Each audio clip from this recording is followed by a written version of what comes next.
وہ ایک گھرانہ تھا، پورے کا پورا گھرانہ ہی دائرہ اسلام میں داخل ہو گیا، حضرت یاسر کا گھرانہ۔ آپ فرمایا کرتے تھے صبر کرو آل یاسر، جنت تمہاری منتظر ہے۔ یہ وہ گھرانہ، پورے کا پورا گھرانہ، باپ ہے، بیوی ہے، ماں ہے اور 2 بیٹے۔ انہوں نے نا پھر یہ پوری فیملی ابو جہل کے حوالے کر دی تھی، تاکہ ابو جہل ایسے پرسیکیوٹ اور ٹارچر کرے نا کہ یہ عبرت بن جائے۔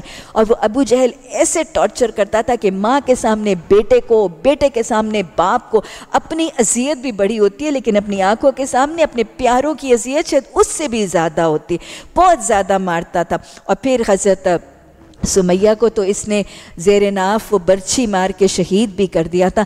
یہ وہ گھرانہ ہے جس کے لیے آپ نے فرمایا 3 لوگ ہیں جن کے لیے جنت منتظر ہے۔ ارے میں اور آپ جنت کے لیے نگاہیں فرش راہ کیے بیٹھے ہیں، 3 لوگ آپ نے فرمایا جن کی جنت منتظر ہے، حضرت علی رضی اللہ تعالیٰ عنہ، حضرت سلمان فارسی اور حضرت یاسر۔ یہ اللہ ہے اور یہ صبر کرنے والوں کا اس کے ہاں درجہ ہے۔